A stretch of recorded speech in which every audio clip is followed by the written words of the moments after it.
Hello tout le monde, je suis contente de pouvoir vous retrouver pour une nouvelle vidéo, pour notre nouvelle étude de Viens et suis-moi, des Doctrines et Alliances, section 49 et 50 de cette semaine du 10 mai au 16 mai. J'espère que vous avez apprécié nos dernières vidéos, que vous avez été édifiés et que vous avez eu l'occasion de pouvoir rechercher les dons spirituels que le Seigneur vous a accordés et que vous êtes engagés à pouvoir trouver d'autres dons spirituels de manière à être des instruments efficaces entre les mains du Seigneur. Alors, dans notre étude de la semaine, dans la section 49 et 50 des Doctrines et Alliances, c'est un peu une continuité de ce que nous avons vu et de ce que nous pouvons apprendre, notamment concernant l'évangile de notre Sauveur Jésus-Christ.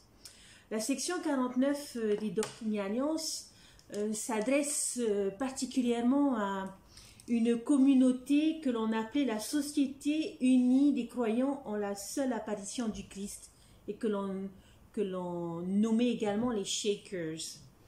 Lyman Copley, qui était devenu un nouveau converti de l'Église, avait du mal à abandonner, c'était un ancien Shaker, et il avait du mal à abandonner ses anciennes croyances, ses anciennes traditions religieuses.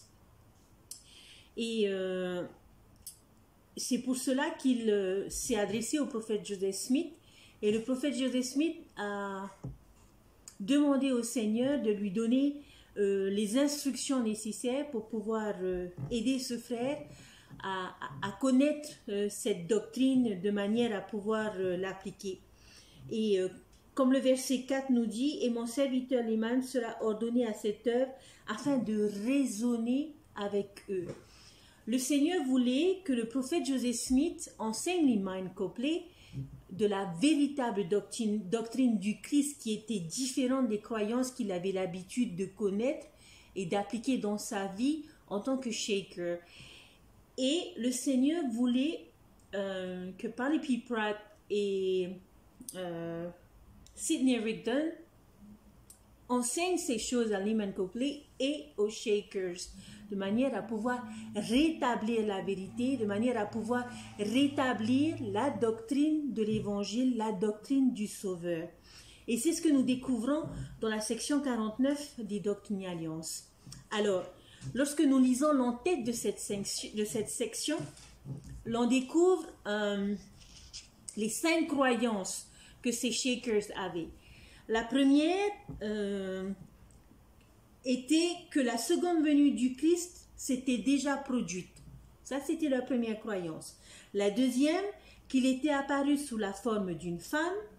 La troisième, que le baptême d'eau n'était pas essentiel. Ensuite, excusez-moi. La quatrième, il rejetait le mariage et croyait en une vie de célibat total. Et la dernière, interdisait la consommation de viande.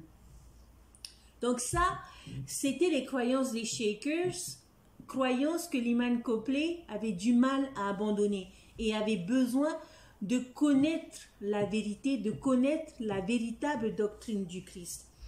Et la section 49 des Doctrines et Alliances est la révélation que le Seigneur donne concernant sa doctrine pour pouvoir corriger les croyances de ces Shakers.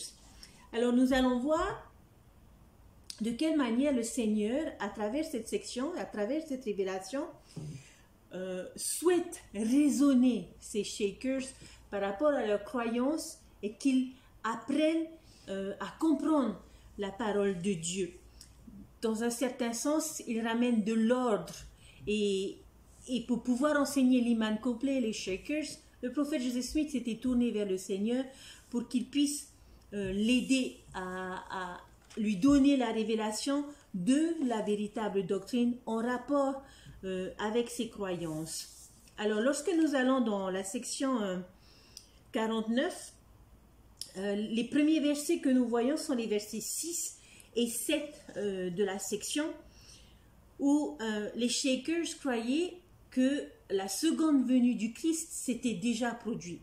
Nous avons vu il y a quelques semaines dans l'étude de la section 45 des Doctrines et Alliances où nous avons parlé de cette seconde venue, des signes et des événements qui se produiraient en rapport avec cette seconde venue. Et dans le verset 6 et 7, et particulièrement dans le verset 7, le Seigneur précise et rappelle sa doctrine et la vérité en disant « Mais l'heure et le jour, nul ne les connaît, ni les anges dans le ciel, et ils ne le sauront pas avant qu'ils ne viennent. » Donc, tout ça, c'était pour dire à ces shakers que non, il n'est toujours pas venu et vous ne saurez pas quand il viendra, mais il reviendra. Donc ça, c'était la première doctrine, la première vérité que le Seigneur a révélée au prophète Joseph Smith, toujours en rapport avec les croyances de ces shakers.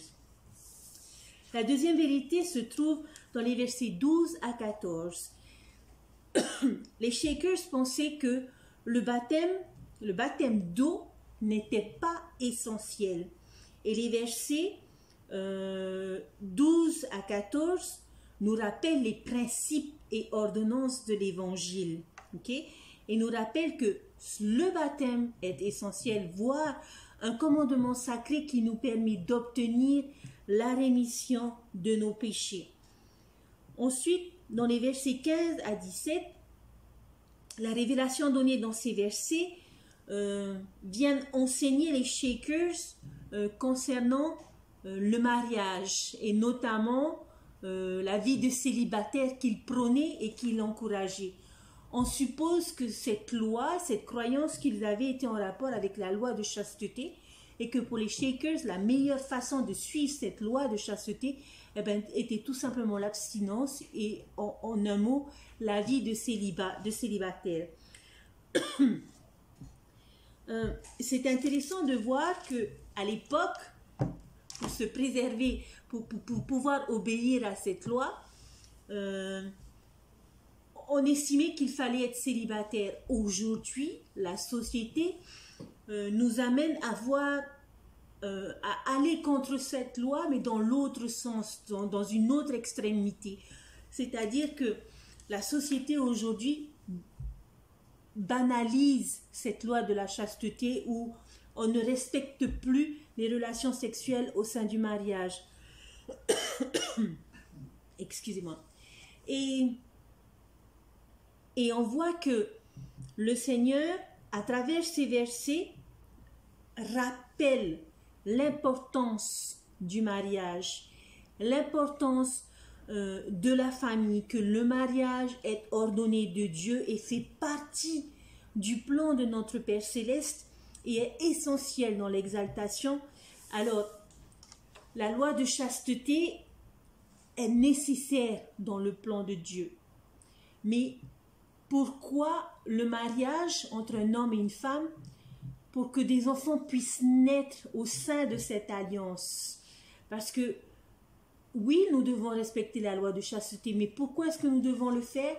Parce que cette loi de chasteté permet à des enfants, à des esprits de venir et de revêtir un corps de chair et d'os sur cette condition mortelle et de vivre leur expérience. Et que cela se fasse selon les lois de Dieu, entre un homme et une femme, mariés, unis devant Dieu et dans l'alliance.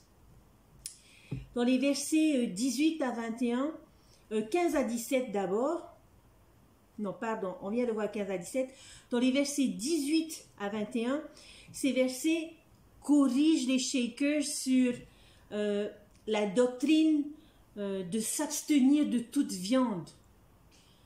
Dans ces versets, le Seigneur nous rappelle qu'il nous a donné des ressources pour le profit de ses enfants, pour le profit des hommes.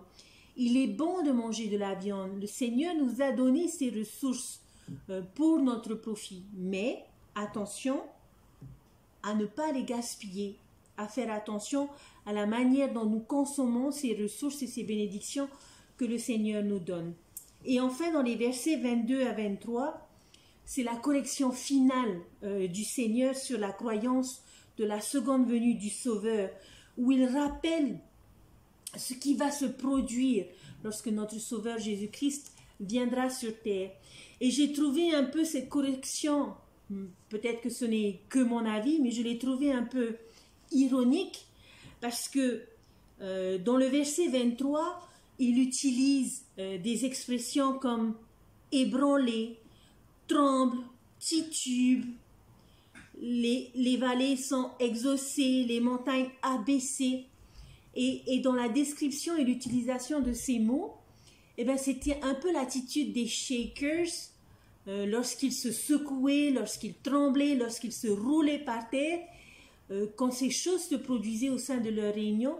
Pour eux, c'était des manifestations de l'esprit.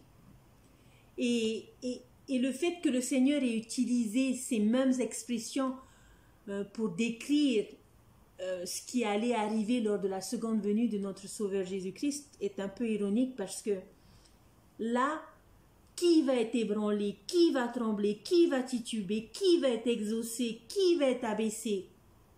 Ce n'est pas nous, ce ne sont pas les hommes, mais ce sont les cieux, ce sont les montagnes, ce sont les vallées.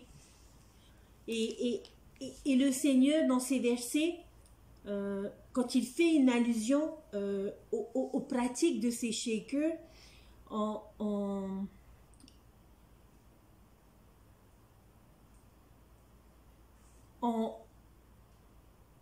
le Seigneur tente, à travers ces diverses corrections des croyances des shakers, il rétablit la vérité.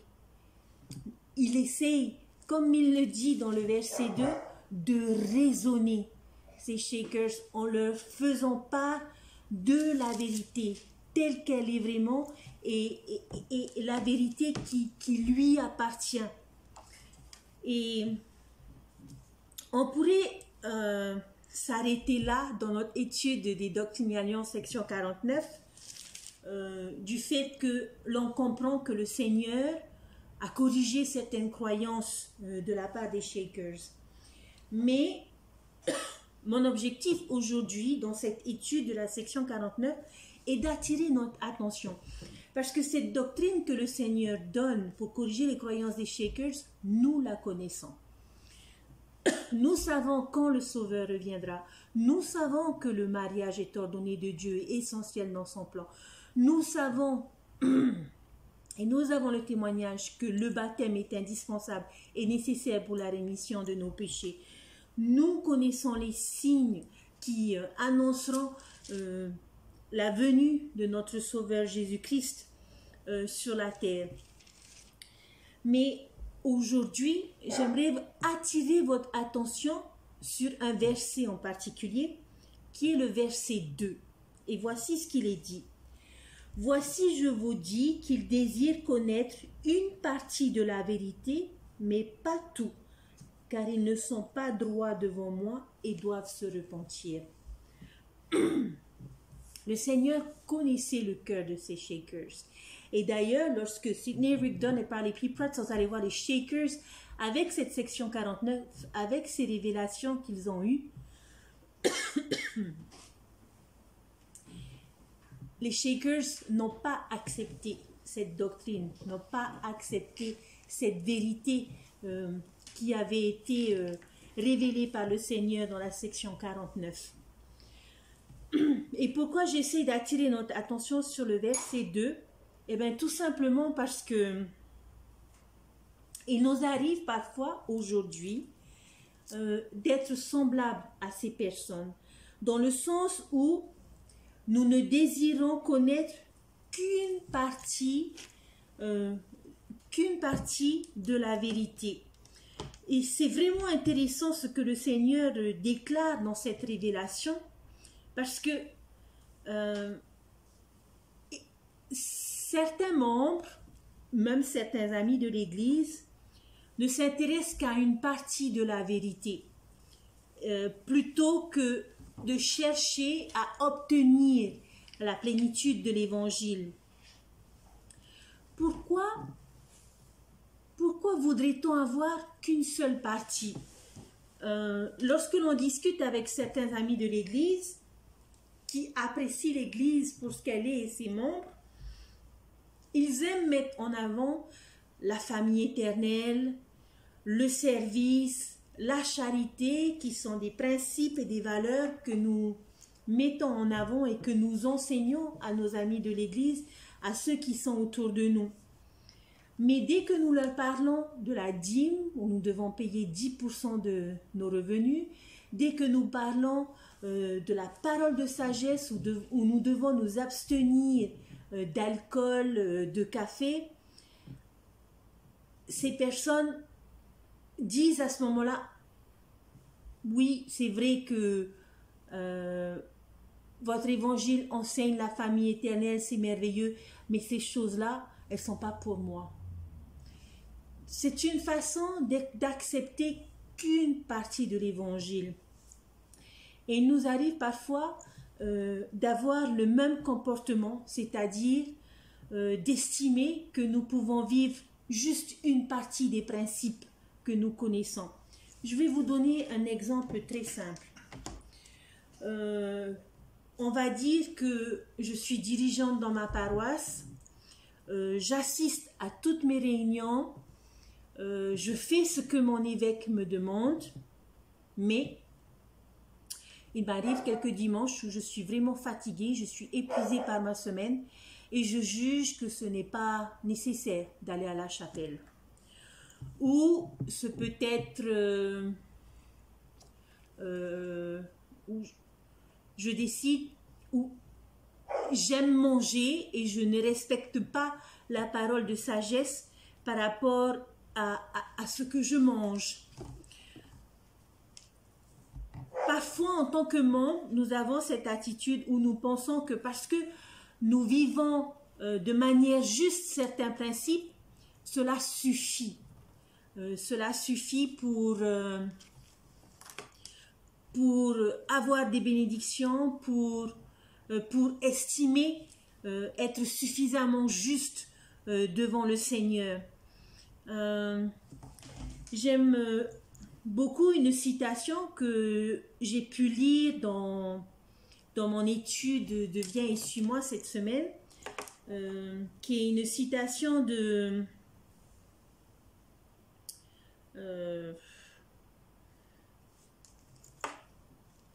qui a été donnée lors d'une conférence générale en 1989.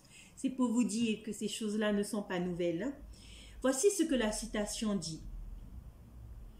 Certains de nos membres pratiquent l'obéissance sélective. Un prophète ne nous offre pas un buffet de vérité où nous pouvons choisir ce que nous mangeons.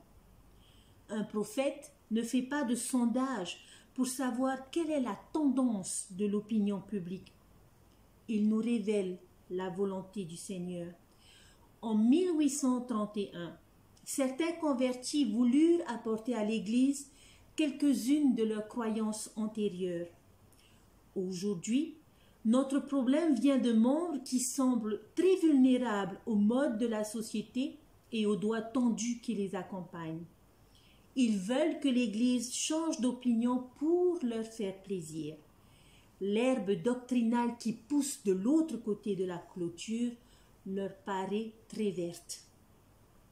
Le conseil du Seigneur en 1831 est pertinent de nos jours. Voici, je vous dis qu'ils désirent connaître une partie de la vérité, mais pas tout, car ils ne sont pas droits devant moi et doivent se repentir. Nous devons accepter toute la vérité, nous revêtir de toutes les armes de Dieu et nous mettre au travail pour édifier le royaume. Chers frères et sœurs, cette citation ne vient pas de moi et elle a été donnée en 1989 et aujourd'hui nous sommes en 2021 et elle est toujours de rigueur aujourd'hui. Et j'aime beaucoup lorsqu'il parle de cette obéissance sélective où nous choisissons d'obéir des principes qui nous arrangent ou que nous trouvons faciles d'obéir. Je me souviens d'un enseignement que le président Hinckley avait donné dans ma jeunesse lorsqu'il parlait des principes pour les jeunes, dans notamment Jeunes soyez forts.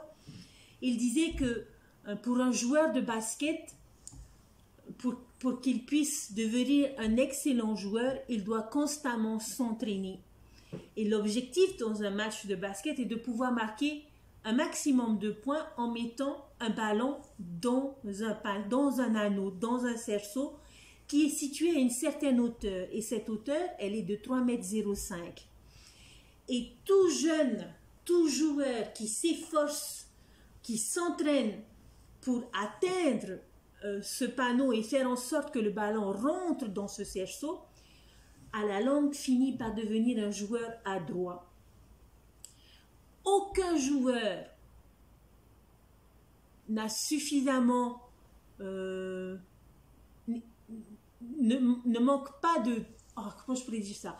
Aucun joueur ne va chercher à faire baisser le panneau de basket pour que son ballon rentre dans le cerceau. Parce qu'il sait que lors d'une compétition sportive officielle, la hauteur du panneau de basket sera la hauteur officielle, c'est-à-dire les 3,05 m. Et si je m'entraîne en baissant et en ne respectant pas cette hauteur, le jour de la compétition, eh bien, je perdrai toute mon adresse et tous les efforts et les entraînements que j'aurais eus auparavant seront vains parce que j'aurais été habitué à une certaine hauteur sans m'habituer à la hauteur réelle de ce panneau. Et président Hinckley disait que les principes de notre Père Céleste sont les mêmes. Dieu ne va pas baisser ses principes pour que ce soit à notre convenance, pour que ce soit plus facile à suivre, pour que ce soit à la portée de tous. Non, les principes du Seigneur restent élevés et sacrés. Et c'est nous qui devons travailler, qui devons nous entraîner, qui devons fournir les efforts de manière à arriver à la hauteur de ces principes. C'est important, chers frères et sœurs, que nous en soyons conscients. Aujourd'hui, l'adversaire va tout faire pour nous décevoir dans notre quête de la vérité, dans nos efforts à vivre les principes de l'Évangile. Que ce soit par une voie ou par une autre, il nous fera, il nous tentera et nous dira, mais tu sais, tu vis déjà un principe, tu n'as pas besoin d'aller à l'extrême et c'est déjà bien ce que tu fais. Il va tenter de nous faire baisser notre conception des principes. Et le pire dans tout ça, c'est que lorsque nous allons arriver devant la barre du jugement, malgré tous nos efforts que nous aurons à démontrer au Seigneur, le Seigneur va nous rappeler, mais mes principes ne se trouvaient pas à 2 mètres, mais à 3,05 m. Et tu n'as pas cherché à atteindre cet objectif divin et sacré. Tu n'as cherché qu'à abaisser les principes que je t'ai donnés. Dans ma préparation de cette étude, j'ai particulièrement été touchée par cet enseignement du verset 2 et cela m'a fait rappeler un discours de conférence générale que j'ai beaucoup apprécié. C'était un discours de Becky Craven à la conférence générale d'avril 2019 et son discours était appliqué ou désinvolte. Elle avait parlé d'une boutique où elle avait vu un petit panneau qui disait le bonheur pour 15 $. Et elle est entrée dans cette boutique pour savoir quelle était la définition de ce bonheur à 15 $. Et dans son enseignement lors de la conférence générale, elle disait que le véritable bonheur profond et durable s'obtient en vivant intentionnellement et avec application l'évangile de Jésus-Christ. Nous sommes aujourd'hui entourés de brouillards de ténèbres qui sont inévitables au cours de notre voyage sur le chemin des alliances. Nous allons rencontrer des tentations, nous allons rencontrer la désaventure qui vont parfois nous faire dévier de notre chemin de manière subtile et nous entraîner dans les ténèbres du monde et nous éloigner de notre chemin des alliances. Et Sir Becky Craven nous a lancé l'invitation de ne jamais transiger sur nos principes pour être accepté ou pour accommoder quelqu'un. En tant que disciples de notre Sauveur Jésus-Christ, nous devons édifier les gens et les amener à un niveau plus élevé et plus sacré, où eux aussi récolteront de grandes bénédictions. Nous ne devons pas nous abaisser au niveau du monde, au niveau de la société, mais nous devons rester sur nos principes élevés, nous efforcer, nous appliquer, comme elle le dit, à vivre ces principes de l'Évangile et à amener les autres à s'élever à ces mêmes principes que nous. Elle avait dit également que être appliqué à vivre l'Évangile ne veut pas nécessairement dire que l'on devienne rigide et que l'on devienne solennel, mais cela signifie que nos pensées et notre comportement doivent être les pensées, les comportements d'un disciple de notre Sauveur Jésus-Christ. Alors elle nous a posé la question, sommes-nous appliqués ou désinvoltes? Nous cherchons parfois à justifier nos comportements en disant que certaines choses se trouvent dans une zone grise, c'est-à-dire une zone où se mêlent des bonnes choses et de moins bonnes choses. Et chaque fois que nous disons oui, mais, sauf quand il s'agit de suivre les conseils de nos dirigeants et de nos prophètes ou de vivre soigneusement l'Évangile, nous disons en réalité, ce conseil ne s'applique pas à moi. Et nous pouvons nous justifier autant que nous le pouvons ou le voulons. La réalité est qu'il n'y a pas de bonne façon de faire quelque chose de mauvais. Le monde aujourd'hui est rempli de distractions qui peuvent tromper même les élus, et cela fait partie des objectifs de l'adversaire de Satan. Et ces distractions nous rendent désinvoltes vis-à-vis de nos alliances. Lorsque l'on voit le rêve de Léhi, lorsqu'ils vont vers l'arbre de vie, qu'ils s'approchent de l'arbre de vie, nous arrivons souvent à proximité de cet arbre, mais nous n'arrivons pas à cueillir le fruit de l'arbre de vie.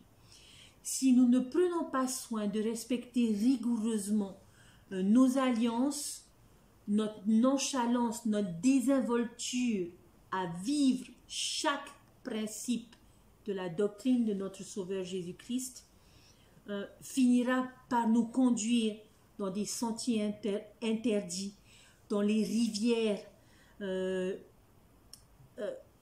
d'eau sale, ou même, malheureusement pour certains, à rejoindre les personnes qui se trouvent dans ce vaste et spacieux édifice. Si nous ne prenons pas garde, nous risquons même de nous noyer au fond de la rivière souillée. Chers frères et sœurs, il y avait des croyances. Le Seigneur a donné une doctrine pour corriger ces croyances. Ces shakers ne les ont pas acceptées. Lorsque Dieu nous donne des principes qui sont élevés, tout comme au basketball, ça nécessite du sacrifice, ça nécessite du temps, ça nécessite de la persévérance et de la constance. Et c'est ce qu'il nous dit dans le verset 23, c'est pourquoi ne vous laissez pas tromper, mais persévérez dans la constance. Être constant et abondant en bonne œuvre. Être constant dans ce que nous faisons. Président Uchtdorf, lorsqu'il donne ses messages, fait souvent allusion à sa profession en tant que pilote de ligne. Et en tant que pilote de ligne, lorsque nous avons un plan de vol, nous sommes soumis aux éléments de la météo et du ciel. Et parfois, les pilotes doivent ajuster la hauteur de l'avion à quelques degrés, par-ci, par-là, tout au long du vol pour pouvoir arriver à destination sain et sauf. Il en est de même pour chacun d'entre nous, chers frères et sœurs. Nous connaissons la doctrine, mais comme la citation que je vous avais donnée, nous ne devons pas avoir une obéissance sélective. Le Seigneur le dit dans le verset 2, « Ils désirent connaître une partie de la vérité, mais pas tout, car ils ne sont pas droits devant moi et doivent se repentir. » Ce n'est pas moi qui le dis, chers frères et sœurs, ce sont les Écritures, c'est le Seigneur, à travers cette révélation dans la section 49 des Doctrines et Alliances. N'ayons pas cette obéissance sélective. N'estimons pas que parce que nous faisons bien certaines choses, que d'autres choses peuvent être laissées de côté. Le Seigneur attend de nous que nous devenions parfaits comme lui. Et pour devenir parfaits comme lui, nous devons marcher sur ses traces, marcher sur ses pas, faire ces réglages dans notre vie, ne pas nous laisser séduire ou emporter par les tempêtes et l'adversaire qu'il y a autour de nous qui tente de baisser nos principes pour que ce soit à notre convenance. Non, le Seigneur veut que nous nous surpassions, que nous devenions ce qu'il a prévu que nous devenions. Et pour cela, il nous a donné des principes élevés que nous devons nous efforcer chaque jour de vivre et de suivre, de manière à pouvoir gagner le match, comme on dit, remporter la victoire, la coupe, gagner notre place dans le royaume de notre Père Céleste. Cependant, chers frères et sœurs, n'oublions pas que comme pour un pilote de ligne, le Seigneur ne nous laisse pas seuls et nous a donné des instruments de pilotage pour pouvoir ajuster notre vol dans cette condition mortelle et trouver le bon équilibre, notamment les Écritures, nos prophètes vivants, nos réunions de Sainte-Seine, nos classes d'institut, nos classes de l'école du dimanche, nos études personnelles. Toutes ces choses, le Seigneur nous les a données comme instruments pour pouvoir trouver la bonne hauteur, savoir quelle est la bonne hauteur pour pouvoir passer les tempêtes et les turbulences de la vie. Tous ces instruments que le Seigneur a mis à notre disposition sont des correcteurs de notre trajectoire. Chers frères et sœurs, la doctrine qui se trouve dans la section 49 des Doctrines et Alliances est importante et c'est une doctrine qui confirme et qui témoigne de ce que nous savons déjà. Mais mon objectif aujourd'hui dans cette étude est principalement dans le verset 2 où nous devons faire attention à ne pas vouloir connaître qu'une seule partie ou à ne pas vouloir vivre qu'une seule partie de la doctrine de notre Père Céleste, parce que ce n'est pas ce qu'il attend de nous. Je sais que ce n'est pas facile. Vous pourriez me dire, Savaya, c'est tellement facile de le dire, mais mets-le un peu en application. Je le sais et le Seigneur le sait. Mais il nous a donné une loi, il nous a donné des principes, il nous a donné une doctrine pour que nous ne puissions pas être trompés par l'adversaire. Nous avons besoin de savoir ce que nous devons faire, comment nous devons agir, ce que nous devons dire.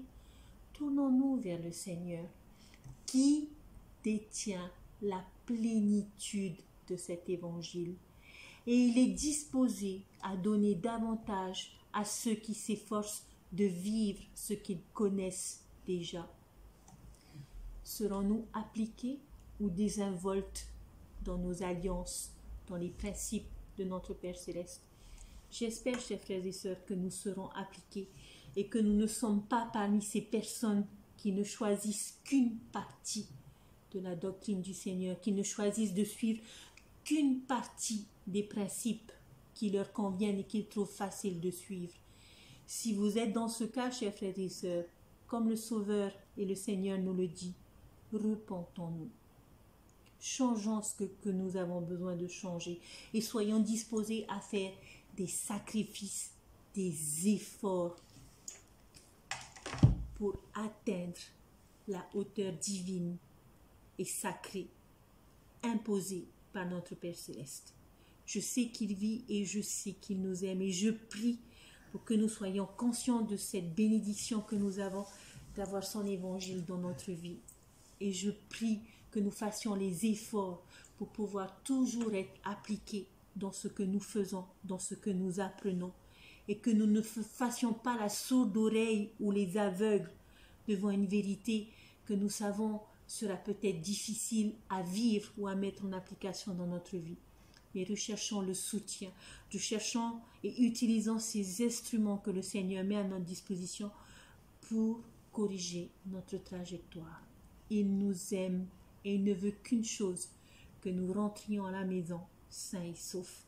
Et j'en ai le plus profond témoignage et je lui suis reconnaissant pour tout l'amour et toute la miséricorde qu'il a pour chacun de ses enfants.